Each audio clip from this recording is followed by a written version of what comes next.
Every UK police officer's jailed for murder, full list and cases. Welcome to UK Real Crime, where the badge meant to protect became a shield for murder. Today, we expose the darkest betrayals in British policing. Officers who turned predators, hiding in plain sight. Real killers, real uniforms, and justice finally served. Number 1, David Carrick. Met police officer. His badge should have stood for safety.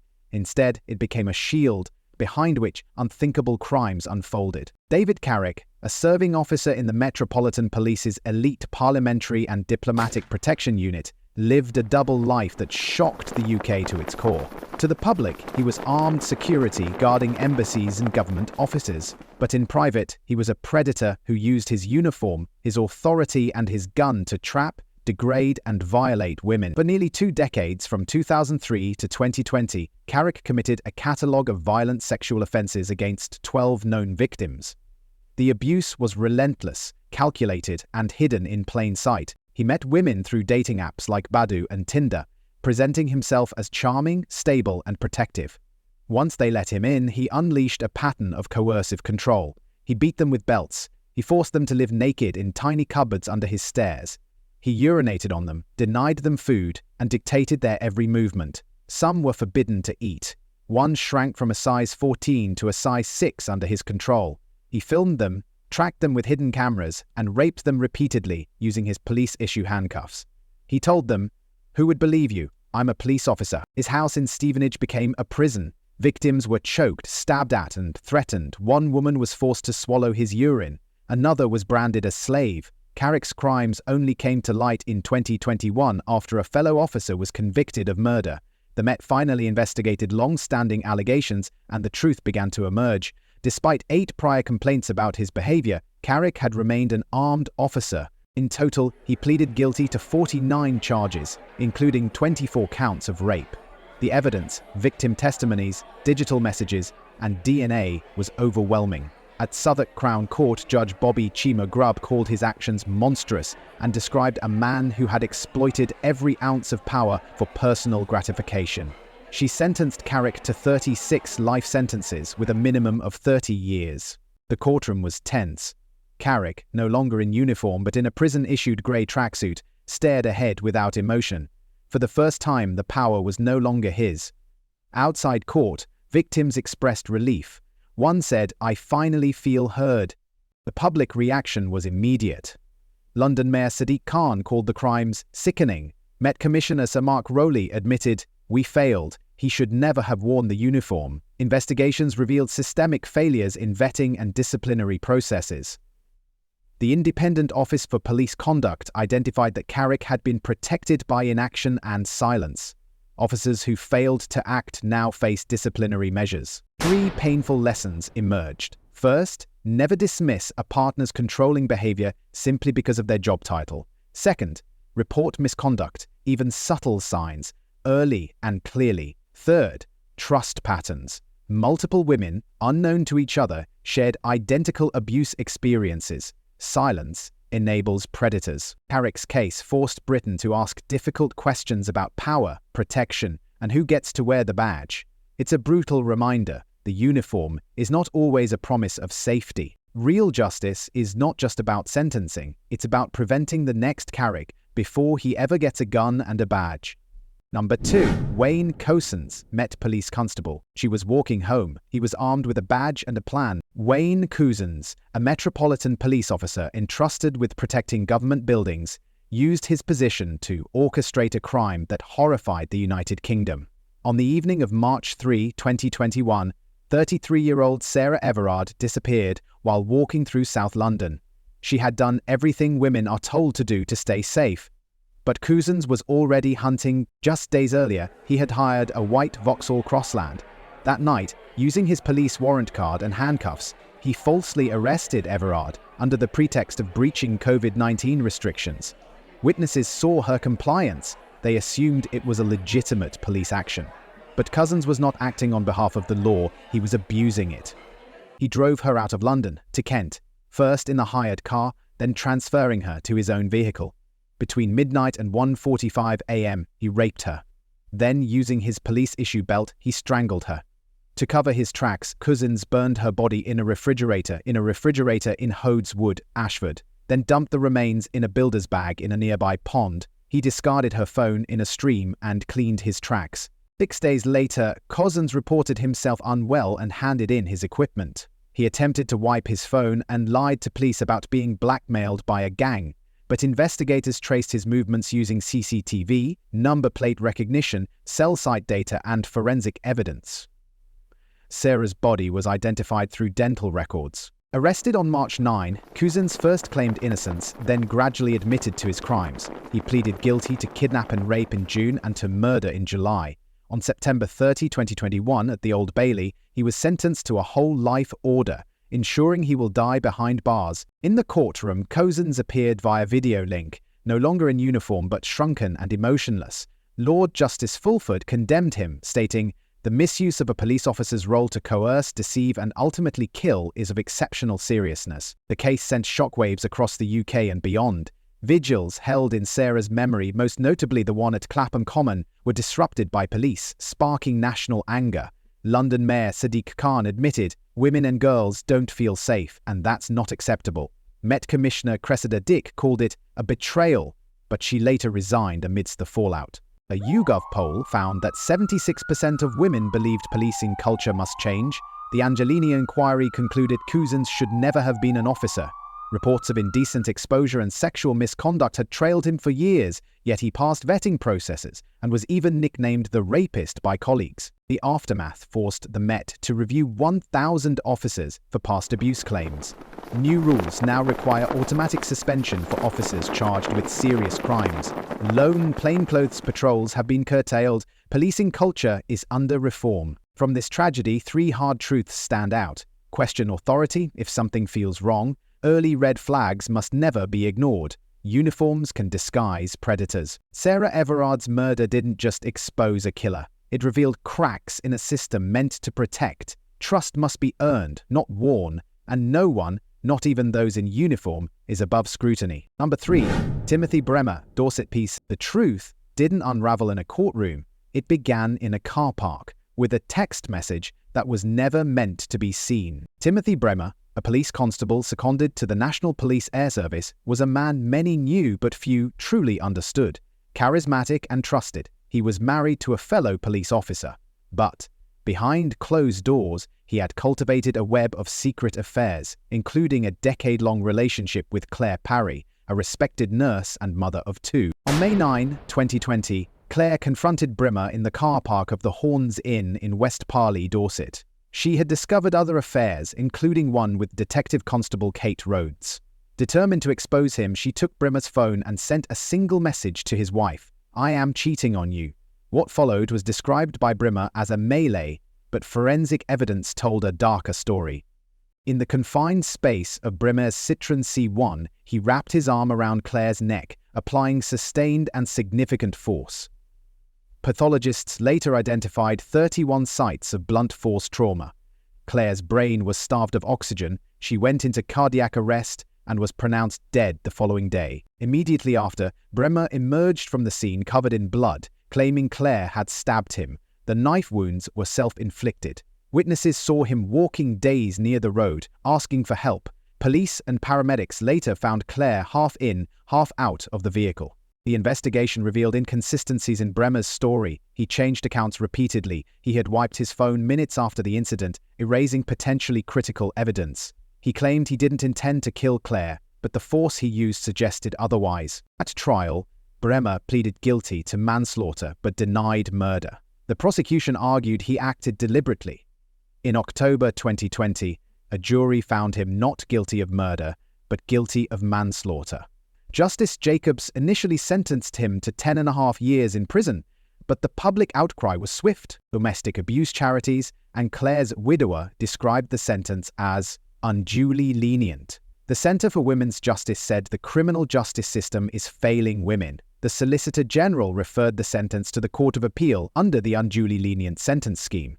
In response, Brehmer appealed to reduce his term. In 2021, the Court of Appeal rejected Brehmer's appeal and increased his sentence to 13 years and 6 months. Judges cited his manipulative conduct, failure to seek help for Claire, and his calculated lies, he had attempted to frame the act as a tragic accident, when evidence showed otherwise. From this case, crucial insights emerge. Manipulators often mask themselves in respectability. Emotional confrontations can escalate quickly into irreversible violence. And above all, coercive control leaves deep scars long before physical harm begins. Brehmer's story is not just about betrayal or violence, it's about how systems fail to see patterns.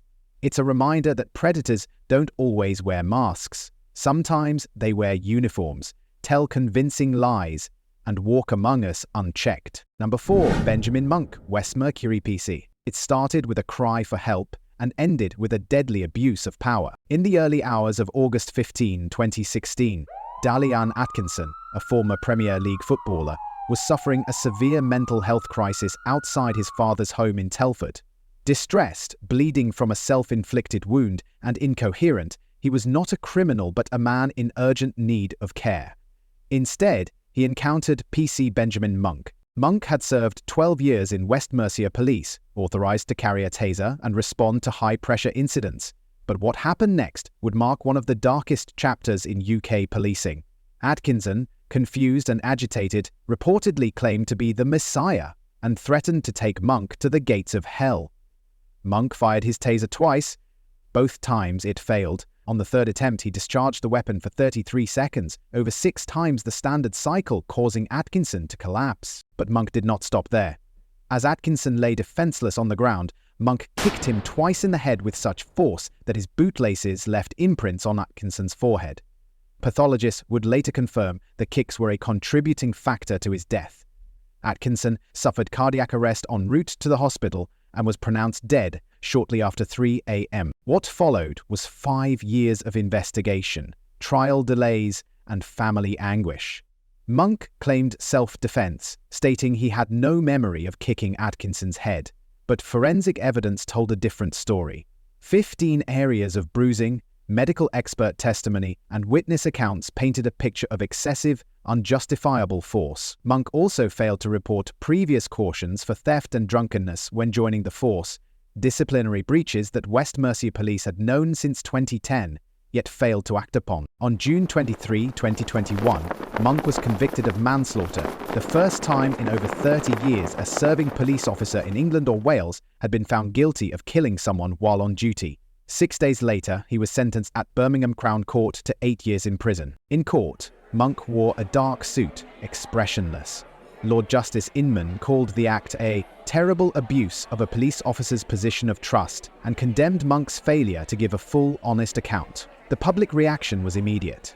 Darren Atkinson's family described the act as horrendous violence, and campaigners like Inquest called it a landmark moment. Police cannot be above the law, said Director Deborah Coles. This case holds powerful lessons. Crisis is not crime. Mental health emergencies demand de-escalation, not force. Patterns of misconduct matter, early vetting failures can turn into fatal outcomes, and accountability is not optional when lives are at stake. Darren Atkinson's death challenged long-standing assumptions about trust in policing. It asked whether the system protects all citizens equally, and it left the public to reckon with a sobering truth. Sometimes, the most dangerous force comes from those sworn to protect. Number 5. Stephen Mitchell, Northumbria PC. He wore the uniform of law, but behind the badge hid a predator who exploited the very people he was sworn to protect. What unfolded in Newcastle between 1999 and 2007 would later be described as a reign of terror by a man trusted with power. Stephen Mitchell, a police constable with Northumbria Police, operated out of the now-closed Pilgrim Street police station. Over several years, he used his position to prey on vulnerable women, many of whom were heroin addicts, shoplifters, or struggling with mental health issues. His abuse was deliberate and systematic. He offered help to women in custody, then used the leverage of their dependency, legal situations, and societal stigma to coerce sexual acts. One such victim, Candice Tote, recounted how Mitchell tracked her using the police computer system, lied about arrest warrants, then drove her in a marked police car to a lorry park. There, he handcuffed her to the steering wheel and raped her. Mitchell's abuse extended beyond physical acts. He blackmailed one woman by threatening her access to her children and reportedly even supplied heroin to a victim to maintain control. One woman was under his manipulation for over 3 years. His actions were not isolated incidents, but part of a calculated pattern. Despite the mounting complaints, 16 women came forward during the trial. Mitchell continued to serve, shielded by a combination of institutional oversight and silence. In November 2010, he was convicted by a jury at Newcastle Crown Court of 2 counts of rape, 3 counts of indecent assault, and 6 counts of misconduct in public office. Though acquitted of other charges, the evidence and testimonies laid bare a deeply disturbing picture. Judge Simon Bourne-Arton QC described him as a ruthless sexual predator and a danger to women. He received 2 life sentences, with a minimum term of 7.5 years before parole eligibility. Yet in 2018, Stephen Mitchell was released on parole. The decision triggered national outcry. Yvette Cooper, chair of the Commons Home Affairs Committee, called his release incomprehensible. Rape Crisis England and Wales called the case deeply disturbing. Even Mitchell's own daughter, Abby, said publicly, "I think he should be back inside, because outside in the public he will hurt somebody." Candice Tote, who had bravely waived her right to anonymity, spoke of living in fear. "I worry all the time, because I don't know where he is. I fear every knock on the door." The impact extended beyond his victims. Northumbria police issued a formal apology, admitting serious failings and acknowledging that some colleagues had prior knowledge of Mitchell's conduct. The case became a turning point in UK policing. In 2012, the Independent Police Complaints Commission released a landmark report on officers abusing power for sexual gain. Using Mitchell's case as a primary example, reforms followed, including mandatory public disclosures of misconduct hearings, stricter vetting processes, real-time monitoring of IT system access, and updates to national corruption reporting guidelines. Mitchell's case teaches painful but vital lessons. First, predators often hide in plain sight. Titles and uniforms don't guarantee integrity. Second, institutional silence enables abuse. Robust whistleblower protections and oversight are essential. Third, trauma doesn't end with conviction. Victims live with the aftermath long after headlines fade. These insights make one thing clear: safeguards must outpace predators, not lag behind them. The justice system's integrity depends on it, and in a world where trust is fragile and power can be misused, we are reminded evil isn't always found in darkness. Sometimes it wears a badge and works in daylight. Number 6. Darren McKie, Greater Manchester Police Inspector. A polished exterior, a well-paying career, a beautiful family. On paper, Darren McKie had it all. But behind closed doors, the pressures of debt, deceit and desperation culminated in murder. Darren McKie, a police inspector with Greater Manchester Police, lived with his wife Leanne and their children in Wilmslow, Cheshire. Leanne, a detective constable with the same force, was unaware that her husband had been secretly applying for loans in her name. McKie had amassed over £100,000 sterling, 0 pence in debt. On a single day, he submitted 15 loan applications, 8 in his name and 7 using Leanne's identity. On September 29, 2017, Leanne discovered the fraud when her passport and salary documents, used without her knowledge, were returned home after being used in a £54,000 sterling 0 pence loan application. Enraged, she texted Darren, "You liar, just get out. I want you gone." That confrontation would be her last. Darren returned home and strangled her. After the killing, McKie began a calculated cover-up. He drove Leanne's Mini Cooper a short distance from the house to suggest she had left. Then, he walked back to the property and welcomed a surveyor with a composed, friendly demeanor. Later that day, he picked up his children from school, smiling and laughing with them as if nothing had happened. That night, under cover of darkness, he placed Leanne's body in the boot of the Mini and drove to Poynton Park, where he dumped her in the lake. But the deception soon unraveled. Dashcam footage captured McKie's distinctive training shoes with reflectors as he walked home. Those same shoes, later found in a wheelie bin, bore traces of Leanne's blood. The evidence against McKie was damning. Text messages proved motive.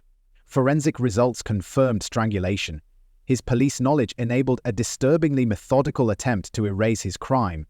But his calm demeanor and delayed confession only amplified suspicions. He was arrested, charged with murder, and stood trial at Chester Crown Court in 2018. 9 days into proceedings, McKie changed his plea to manslaughter. The court rejected it. The jury found him guilty of murder. Justice Spencer described McKie as having acted with cruelty and deception. "You robbed your children of their mother. You robbed Leanne's parents of their beloved only child." He was sentenced to life imprisonment with a minimum term of 19 years, At the moment of sentencing, McKie, once a senior officer, sat emotionless, a figure once entrusted with justice now condemned by it. The public reaction was swift and severe. Leanne's colleagues and friends who had seen the couple as loving and stable were stunned. Her mother, Ellen Dodd, wept as she read her victim's statement in court. "They love her so much and miss her. Nothing will bring our beautiful daughter back to us. Our lives will never be the same again." Though no formal policy reforms followed McKie's conviction, the case reignited public concern about domestic abuse within law enforcement households and the misuse of police systems. This case leaves critical warnings. Hidden financial stress can spiral into violence. Abusers often maintain public facades, and when those trained in law turn to crime, their knowledge can dangerously extend the harm. Behind every uniform is a human being capable of choices both heroic and horrific, and when personal desperation turns deadly, even a decorated badge cannot disguise a murderer. Number 7. Keith Farquharson, Scotland Police Sergeant. In the quiet comfort of a home in Aberdeen, a simple question led to an irreversible tragedy, unravelling the mask of a retired police sergeant and exposing a long-hidden darkness. Keith Farquharson had once worn the badge of a police sergeant in Scotland with pride, but beneath the surface of his career lay a troubling past, years of infidelity, sexual misconduct and disciplinary action that haunted his record. On the evening of August 29, 2019, his wife Alice asked a question that would change everything. "Do you love me?" Farquharson, by his own admission, groaned at the question. What followed, according to his version, was a slap from Alice and a struggle. But the evidence would tell a far more disturbing story. That night, Alice Farquharson was smothered and choked to death in her bedroom. Keith claimed he merely put his hand over her mouth to stop her from screaming, but post-mortem results revealed she died from mechanical asphyxia, with injuries suggesting she had fought for her life. Her neck had been compressed, and there were gripping bruises on her face. Panicked, Farquharson dialed 999, feigning ignorance and claiming to have found her unresponsive. Medics arrived but could not revive her. Initially, her death was considered non-suspicious, until one inspector insisted on a post-mortem, suspecting something far more sinister. In the investigation that followed, Farquharson's lies unravelled. He told paramedics, police, and even his children that he had found Alice collapsed in the shower, but his story shifted under pressure. He admitted to covering her mouth, but continued to deny any intent to harm. More damning still were the revelations of his double life. Sexually explicit messages, a documented history of misconduct during his police service, and Alice's online searches for homes in Shetland, possibly planning a new life away from him. He felt that the trial at the High Court in Glasgow, the jury took just 2 hours to find him guilty of murder. His plea to the lesser charge of culpable homicide was rejected. Judge Lady Stacey, delivering a sentence of life imprisonment with a minimum of 15 years, remarked, "It is distressing a man who held such a position should behave like this and commit such a serious crime." Farquharson stood in silence, his once decorated past now reduced to a legacy of betrayal. Detective Inspector Gary Winter publicly condemned Farquharson's deception, stating, "On the day of Alice's death, Keith Farquharson deceived paramedics, police officers, his friends, and above all, his own family." Alice's children and colleagues mourned her deeply, describing her as a loving, selfless woman who devoted 17 years of her life to education at Hazelhead Primary School. In the wake of this devastating crime, the community and justice system drew sharp lessons. Trust can be shattered by those closest to us, especially when authority masks manipulation. First, always act on instincts when you feel unsafe, regardless of familiarity. Second, patterns of coercion and disrespect, even without physical violence, should never be ignored. Third, concealment and emotional gaslighting are red flags. Take them seriously and seek help. These tragedies compel us to reflect on the roles we assign trust and power. When the very people sworn to protect become perpetrators, the betrayal cuts deeper. Justice may arrive, but the scars on families remain. In silence or in speech, truth always finds its way through. Even in the quietest homes, the loudest lies are eventually heard. Number 8. Anthony Long, Met Police marksman. Seconds can change lives, but what happens when those seconds come from the trigger of a police marksman? The case of Anthony Long would challenge the very meaning of lawful force. Anthony Long, a decorated marksman from Scotland Yard's elite CO19 unit, had built a formidable career spanning over 3 decades. On April 30, 2005, During a high-stakes surveillance operation in Mill Hill, North London, he encountered a moment that would later be dissected in courtrooms and newsrooms alike. Long was tracking a silver BW Golf believed to be transporting armed suspects, among them 24-year-old Azelle Rodney. The intelligence suggested they were en route to rob Colombian drug dealers, and firearms were believed to be on board. Positioned in the front passenger seat of an unmarked police vehicle, Long pulled alongside the suspect's car. He later testified that Rodney looked left, then right, and suddenly ducked. Believing immediate danger loomed, Long fired 8 rounds in just 2.1 seconds, 6 of which struck Rodney. He would later say, "I wasn't trying to kill him, but was acting in defense of his colleagues." 3 firearms were found in the suspect's car: a deactivated Colt 45, a bical pistol, and a disguised key fob gun. Initial police reports claimed Rodney had been seen holding a weapon, a claim later proven false. Surveillance footage captured the sounds of gunfire and an unidentified officer saying, "Sweet as." Shortly after the shooting, the Crown Prosecution Service originally found insufficient evidence to prosecute, and a coroner's inquest stalled due to secret operational material. However, a public inquiry, chaired by Sir Christopher Holland, reversed that narrative. In 2013, it concluded there was no lawful justification for Long to open fire, and that he could not rationally have believed Rodney was reaching for a weapon. These findings led to a murder charge in 2014, making Long the first armed officer in England in over 30 years to face such prosecution. The trial at the Old Bailey became a national spectacle. Long pleaded not guilty, supported by a record of 7 commendations and involvement in previous lawful shootings. The defense argued he acted out of genuine fear for fellow officers' safety. After years of waiting, a jury cleared him of murder, marking the end of a decade-long legal odyssey. Rodney's mother, Susan Alexander, expressed deep pain. No one should have to wait so many years to find out why their son or daughter died at the hands of the police. She felt her son had been executed.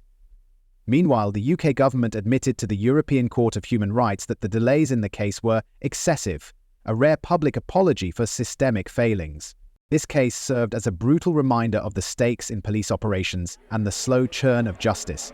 It leaves viewers with 3 stark takeaways. Always demand transparency from law enforcement. Scrutinize justifications, especially when deadly force is used. And most crucially, ensure independent inquiries have access to all information, no matter how sensitive. While Anthony Long walked free, the broader questions surrounding the limits of police power remain. Rodney's case reshaped how sensitive deaths involving police are reviewed, though calls for reform continue. In moments where life and death hang by milliseconds, accountability must never take years to catch up. Justice delayed is justice denied, but for the families left behind, the wounds never operate on a timetable. Number 9. Simon Harwood, Met PC. Some stories force us to confront uncomfortable truths about the people we expect to protect us. One such case unfolded on a London street during the G20 protests of 2009. Simon Harwood, a Metropolitan Police Constable and member of the Territorial Support Group, had been deployed to manage protests near Threadneedle Street. Harwood wasn't new to controversy. Before rejoining the Met in 2004, he had resigned from Surrey Police on medical grounds amid allegations of misconduct. On April 1, 2009, Harwood struck 47-year-old newspaper vendor Ian Tomlinson with a baton and then shoved him violently from behind. Tomlinson, who was simply trying to get home and had been navigating around protest cordons, fell to the ground. Minutes later, after walking some 70 meters, he collapsed and later died. The incident might have gone unnoticed, but amateur video footage surfaced, showing Harwood's actions. Initially, police had claimed that Tomlinson died of natural causes and had no contact with officers. However, the video evidence and subsequent medical findings told a different story. A second post-mortem concluded that Tomlinson died from internal bleeding, and an inquest jury ruled his death as unlawful killing. Harwood's statements evolved over time. Initially omitting the confrontation from his official report, he later admitted, "I shouldn't have hit him with a baton and pushed him," expressing regret only after seeing the evidence. Prosecutors described his actions as a gratuitous act of aggression by a lone officer whose blood was up. Despite the damning footage and testimonies, Harwood was acquitted of manslaughter by a jury at Southwark Crown Court in 2012. However, in a separate disciplinary hearing, he was found guilty of gross misconduct for his use of force, disrespect, and bringing discredit to the police service. He was dismissed from the force, but allowed to retain his police pension. The public response was explosive. Tomlinson's widow called the verdict a whitewash, and his stepson, Paul King, declared, "There hasn't been a hearing, it's like they've let him resign already." The Independent Police Complaints Commission condemned Harwood's re-employment as simply staggering, especially given his documented history of violent behavior and prior disciplinary issues. Deputy Assistant Commissioner Maxime de Bruyne admitted that the force had failed in sharing key information, stating, "We got that wrong." The Metropolitan Police responded to the scandal by holding its first public misconduct hearing and overhauling its vetting process. All rejoining officers and transfers are now subject to formal vetting and misconduct checks.